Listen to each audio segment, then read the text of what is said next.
Hello everyone and welcome back to the ESV TV Korean Weekly Season 3. We're going to jump into round 3 now. And our first match, I'm so excited for this. Let's take a look at these players. Both these players are just fantastic.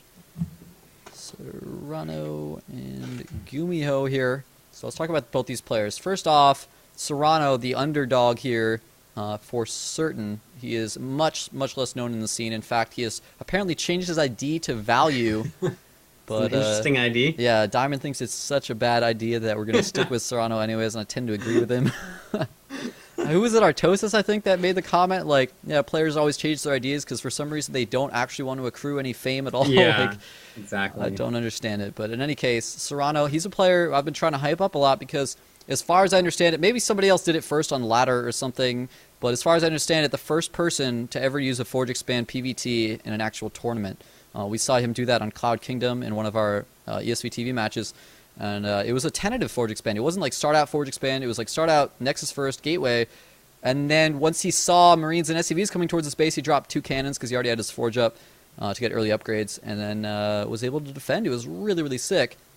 So I love his style. I think he has a lot of originality to him, and it's really cool to watch, but his opponent, oh, such a powerhouse. FXOGuMiHo, a Code S Terran, and not just any Code S Terran. You know, sometimes, since there are so many Code S Terrans, a lot of people just kind of, they blur together. They don't really distinguish, like, who has what style. FXOGuMiHo has such a distinctive style. He really likes to be unbelievably, relentlessly aggressive on multiple locations at once.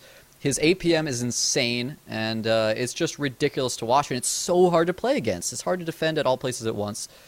Specifically in TVZ, he likes to do that a lot, but I know he does it in TVP as well, so really likes infantry-based builds, and this should be quite the match. Our first map, Frigid Pass. Do you have any predictions for this match, Edibisi? I really don't. This is one, I give FXOGuMiHo the edge, but on a new map, I don't know. I think Cyrano is just kind of such a dark horse. Like, sometimes I watch his games and I think, wow, this guy's like a genius. And then other times it's somewhat underwhelming. Yeah. So if he's playing his best game, he can definitely take out FXOGuMiHo. But I'm sure FXOGuMiHo has been practicing hard. I mean, it's so hard, like, being a Terran in Korea because there's so many good Terrans. And it's just like, this guy got round of 4 in the GSL and still doesn't get any credit. So I'm sure he's been practicing hard, and I'm excited to see his games. Yeah, I think what you were talking about in terms of it being a new map, I think that actually favors FXOGuMiHo because he is probably the player, like the single player in Korea that enjoys practicing and trying out new maps and our new custom maps that the ESV team makes more than any other Korean, as far as I understand it from what I've heard from Diamond. So I know he's no stranger to trying out new maps. He loves adapting and figuring out how new maps work. So I think he's going to be really good at that. We've taken a look at the map before, but I'll just bring it up really briefly since it is such a new map. I mean, PvT on this map, I mean, there is a pretty small choke lead in the natural, and there's such a long rush distance that I wouldn't expect things like 2 racks to be too effective here, but I don't know, we saw it happen yesterday, and it wasn't scouted out. So let's see if we'll actually see it happen here between these players, or, you know, if we're going to see a standard macro game. I'm so antsy to see like some actual macro games on these new maps, man. Yeah. Well, let's get her down then. Oh, let's not actually. Sorry, I forgot to set up the overlay with the scoreboard. So give me 1 second here to do that, and then we'll be good to go. Alrighty, no rush. But yeah, Frigid Pass. I mean, there's just 16 bases on this map. So if you want to play a long game, and I really feel this is a map that suits FXOGuMiHo well because it's quite wide open in some areas, but there's a lot of room for, I think, drops. There's a lot of room for just kind of flanking as well, and that's just where his forte is. You know, he's not the kind of guy who just makes his massive 200 army and then, you know, moves across the map and plays that little ghost trying to EMP everything game. He likes to send small amounts of units everywhere, and there's a lot of space on this map to do so. You're absolutely right. Let's check it out if he's going to do that. So let's jump in this game. Here it is. Game 1 of this best of 3, guys, between FXOGuMiHo in the 7 o'clock position representing FX Open as a red Terran, against his opponent in the 1 o'clock position, Serrano, our purple Protoss, representing Team SCV Life. This is our first game, so these guys are 0-0 right now. I am Orb. Joining with me is Adibisi. Hopefully you guys have been enjoying this cast so far. I really do hope you've been enjoying it. If so, please follow us on Twitter. We'll keep you up to date on any events that we're casting and any other thoughts we have on StarCraft 2 and other fun stuffs. I am at ORBTL, and Adibisi is at AdibiziSC. And of course, also check out Korean Weekly Twitter at Korean Weekly at ESVTV, and our new YouTube channel, youtube.com/ESVTVSC. Yeah, and guys, please do consider the HD pass. Of course, you get all the replays, which I mean, 3 months of Korean replays that's like you can't actually get that anywhere else. But I mean, just in general, all the money basically goes right back into the tournament itself. So if you don't like Orb's computer crashing, then yeah, that's the kind of stuff. No one's buying a house. All right, no one's getting a new boat. With subscriptions, it's all going right back into the tournament, guys. No, we're losing money, man. We're super negative, so we're just doing this for esports, for the love, man. And yeah, those subscriptions help. They really do. And people were talking earlier with pride about how they had ad block. I was like, what? Like, man, if you enjoy the tournament, like, support us. You know what I mean? Like, it doesn't. Yeah. If you don't, I understand if not everybody has the money to pay for the subscription, but man, you can't even stand to sit there and like watch an ad instead of sitting there and watching like an empty ads in progress screen. And you're proud of that? Like, come on, man, support esports. We gotta make it happen together. Indeed, and so look at this. We've actually got a little bit of a Macarax here at the third base. GuMiHo just hiding this. Look at that. Like, how does he find that little position? That position looks like it was designed for one barracks to be built in, and he's already found it. So this should be pretty cool. This is the kind of thing that, if he scouts out a Nexus first build, he'll be happy to grab half his SCVs and charge across the map, I imagine. But Sereno's not going for that. So I imagine he's not really going to commit too much at all with this proxy barracks to any kind of early aggression. Yeah, we'll see if Serrano goes for just a one-gate Nexus. With no second gas just yet, it does look like that'll be the most likely course of action here, unless he was going to do something ridiculous like 4-gate. And who's going to 4-gate a Terran nowadays? 4-gate doesn't even bust 1-racks gasless triple orbital, as we saw, what was that, like a couple weeks ago or something. So it's not going to bust anything at all. You can just make one Marine at a time in a bunker and you'll be totally fine. So we'll be seeing that Nexus come out pretty early from Serrano. And it's going to be, it's going to be up to how... Oh, and look at that. He's not even making a Stalker first. He's going to go for that Nexus before even his first Stalker, just getting Warp Gate. Although he doesn't have his probe down there, so he could have afforded that Stalker and still gotten this Nexus at basically the exact same time, actually. So that's a little bit of a shame. That Stalker is going to be really important for this 2-racks play. But I don't know. We'll see if he's able to defend. It's going to be tough. Playing one gate expand against 2-racks, you need really, really good Stalker control. You got to start kiting as far forward on the map as possible. And look at this play from GuMiHo. So smart. Sends one Marine in the center of Zanaga Tower. Sends the rest... Wait, has he just not scouted where his opponent's base is? No, he knows no. Yeah, he's hiding them for sure on purpose. So intelligent. Yeah, he definitely is, but the one thing is that this map is just so effing large that sending these Marines around the long way, obviously he's going to be able to kind of re-rally them together. But and ooh, look, the probe actually may catch them, and this is going to let him know exactly what's up. Ooh, yeah, he sees them. Yeah, you see 3 Marines right there. Why would they be right there instead of at the Zanaga Tower? He's got to know it's 2-racks. What's his response? We don't even see additional gateways getting thrown down just yet. He's just trying to chrono out those Stalkers, of course. One Stalker kiting for now. Just trying to do the best it can. Nice micro so far by Serrano. Just really good control. And actually, we see triple orbital play coming out from GuMiHo after this 2-racks. I love that. Just keep up the aggression. You don't have to kill the Nexus, but just get even further ahead behind this.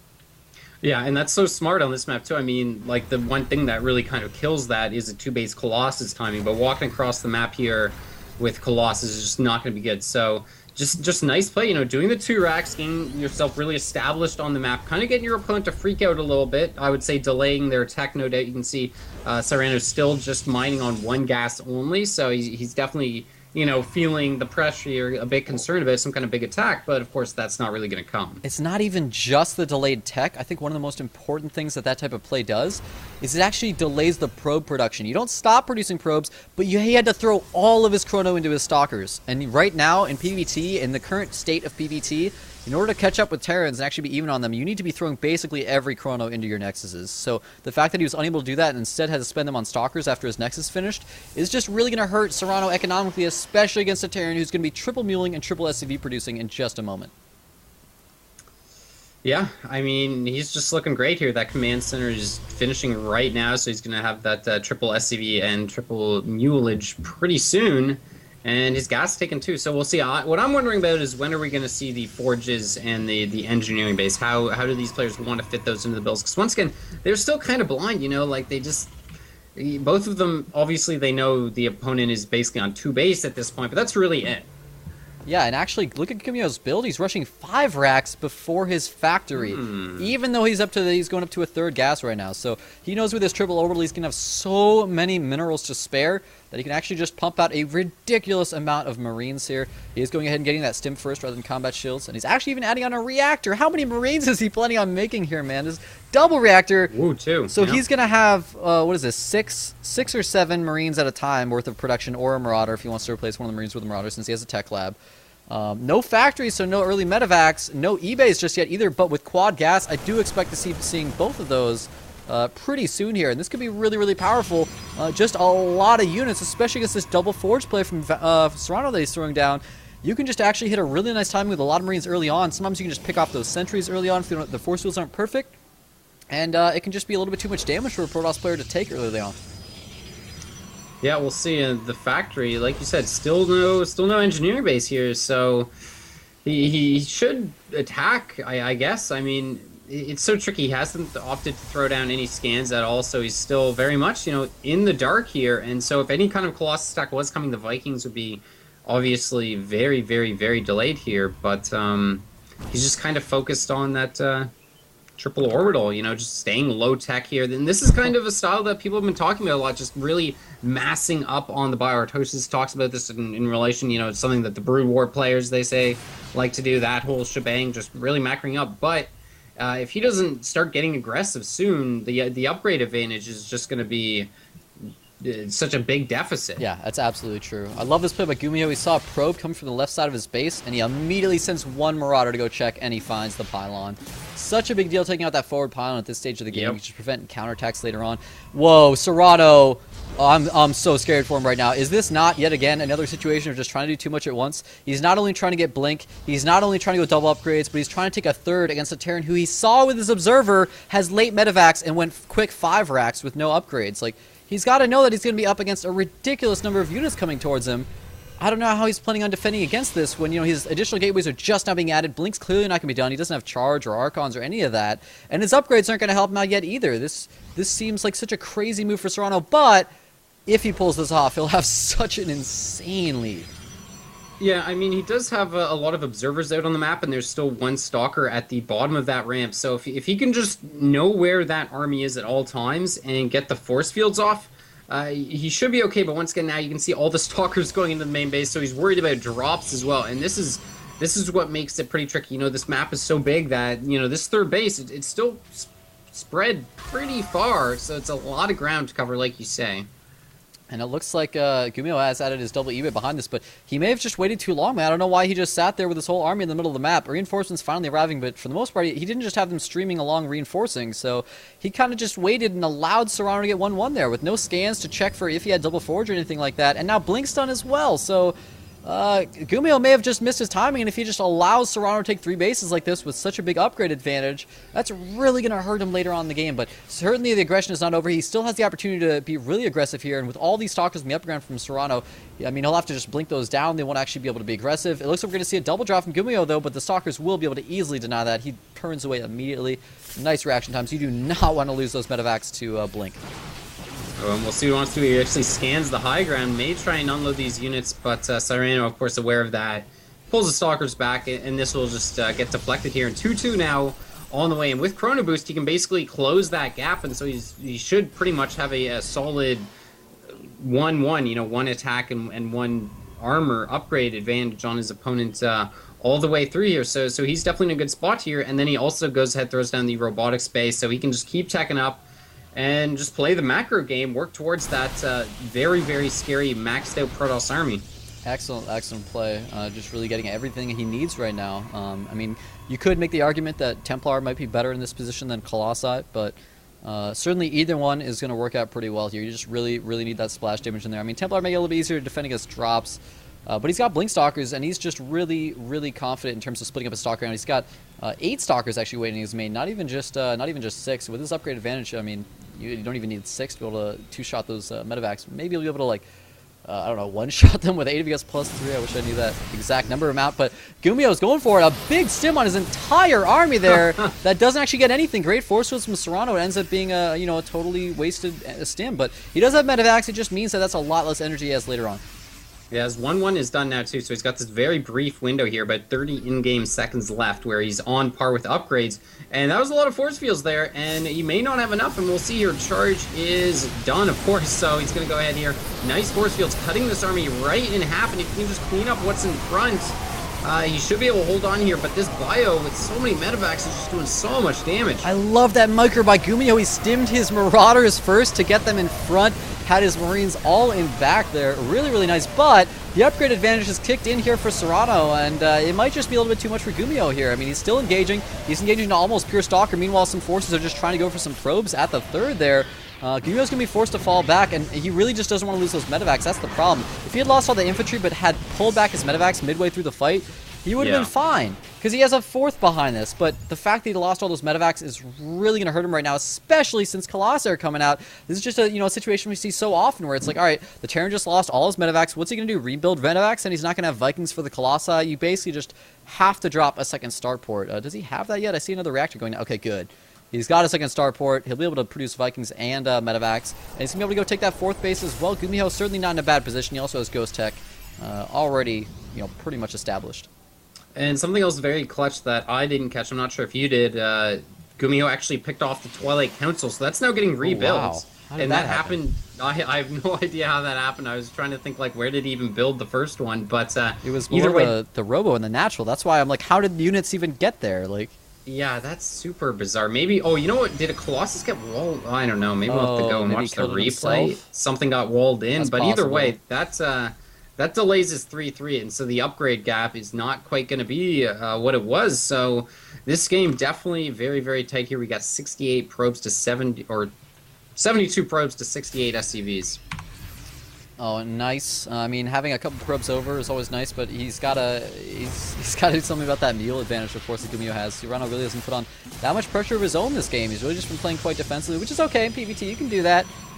You can certainly do that, but if you want, you can obviously mix in a Warp Prism, go for some aggression, keep someone like GuMiHo back, because a player like GuMiHo is not the kind of player who's like leaving turrets and Vikings at home watching for that type of play. He's just all about the aggression. So if you can just kind of put on some aggression of your own and just keep him defending instead of attacking, it makes it so much easier to kind of macro up as a Protoss. But Serrano, he certainly feels pretty comfortable macroing up anyways. We are seeing Storm finally mixed in, so he will be mixing into that kind of perfect late game composition of, Colossus, Charge Lot, a bunch of Blink Stalkers, and Storm, maybe some Archons mixed in as well. He's still got a decent Sentry count as well. I don't know if he had to rebuild those or not, but they're starting to build up energy, so Serrano is just looking to build the perfect late game composition, and with 3-3, he might be able to just hit a timing as he hits maxed, and his 3-3 now. GuMiHo did max earlier than him, but since GuMiHo's upgrades are behind, he can't really do much about it.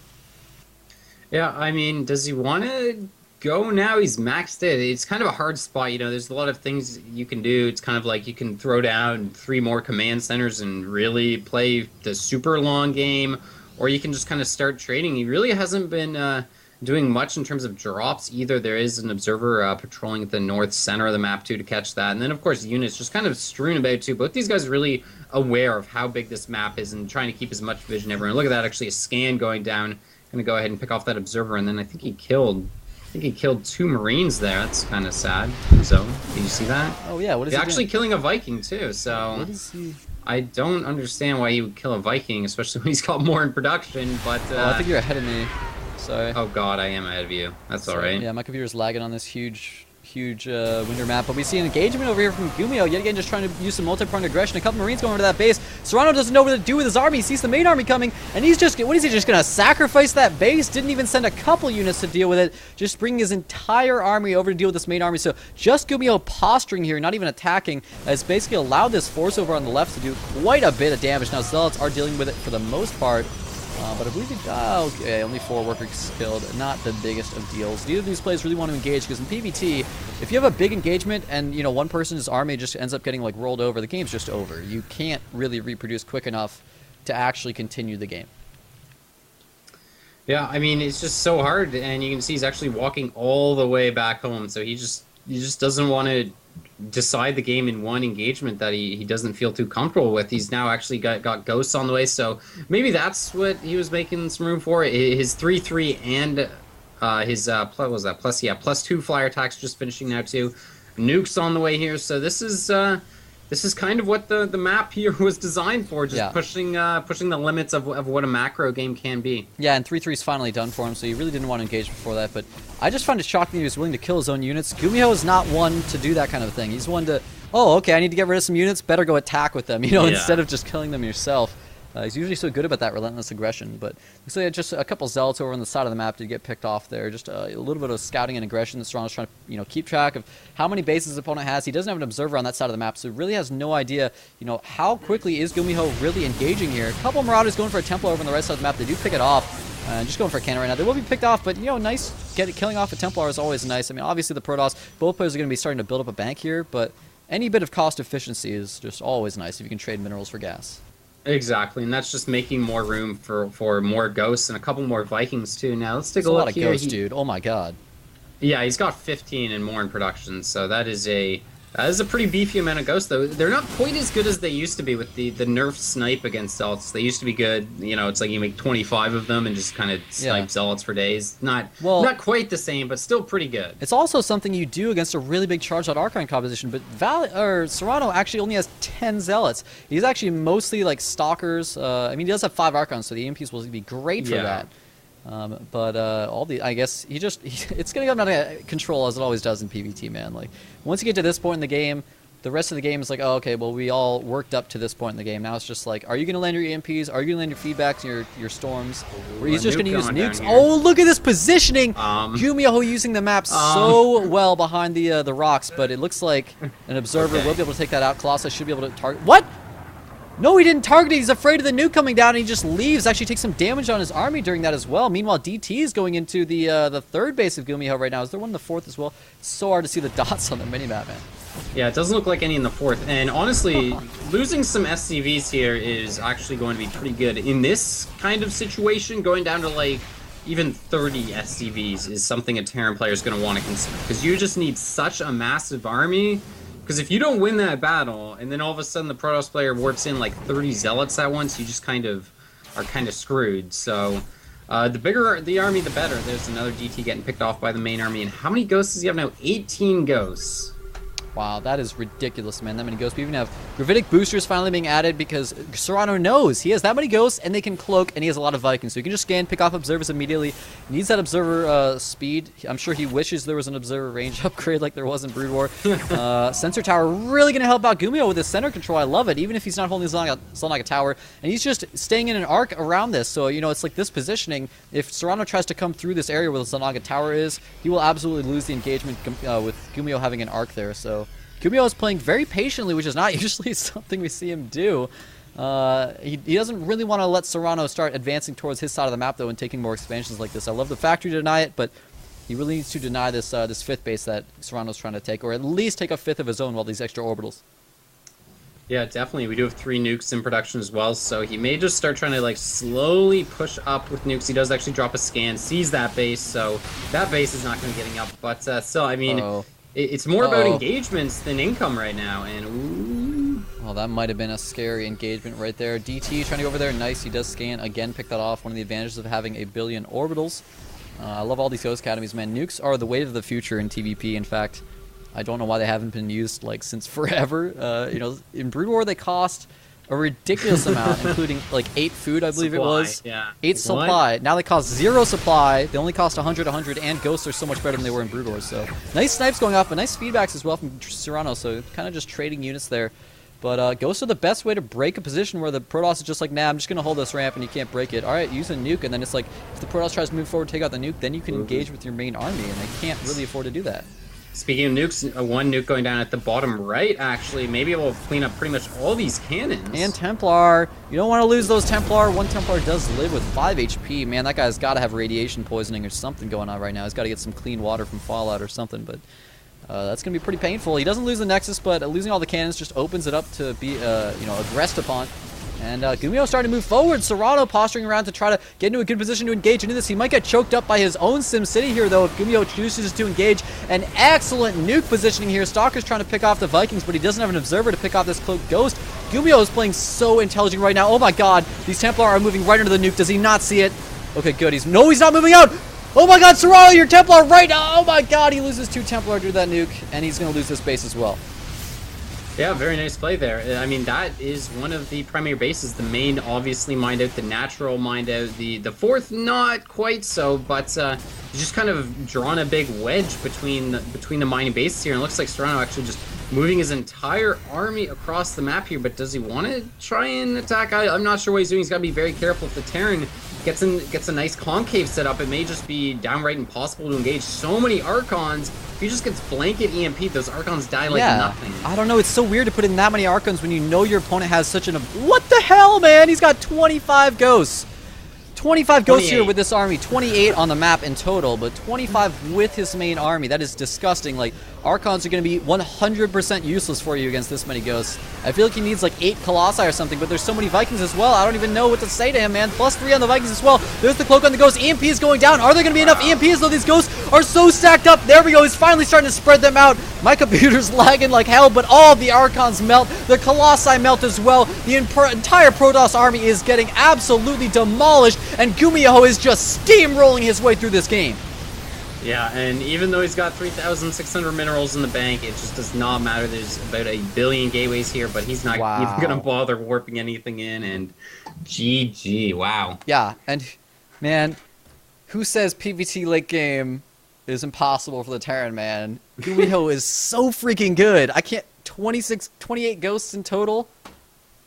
Hasn't everybody, like, isn't this what we've been talking about for like months? Everybody's like, why don't Terrans just make more ghosts? Especially before the nerf. Yeah. Everybody was like, you know, Terrans were like, oh, how do you beat charge on Archon? There's just too many charge slots. And people were like, just build more ghosts, man. You have too many Marauders. And yet nobody did it. And here's GuMiHo doing it, man. So happy to see it. That was ridiculous. And he just made that look easy at the end there. Like that battle was pathetically one-sided. You know what I mean? Not to downplay Serrano. He played amazingly all game long, but GuMiHo just controlled those engagements and forced engagements in places he wanted so intelligently. And I mean, the icing on the cake really was the nukes. But by using that nuke to make it just impossible for Serrano to try and engage, and then just continuing to push forward so that he's got that concave, and then what happens is ball of Colossus and Archon move in, and you just blanket EMP and everything dies. Like, that's the reason why players like Parting, they go for that constant trading, that flanking with the Templars, because they want to keep the unit counts low. Yeah. So just very well played game from GuMiHo. This guy, he knows what he's doing. He absolutely does. I mean, I'm just trying to think back on that game. Like, what mistakes did he make? You know what I mean? Yeah, I really can't really think of any. And I mean, just when you look back at how did that game start with a barracks at the third base, just so he could put the pressure on. And that's something that GuMiHo always does. He doesn't let his opponent play his opponent's game. He forces his opponent to play his game. And that's what you want to do. That was just an amazing PvT, man. So we're going to move into game 2. That was just game 1 in this best of 3, guys. I can't wait to see what map Serrano chooses. We'll be back with that, though, after this quick commercial break.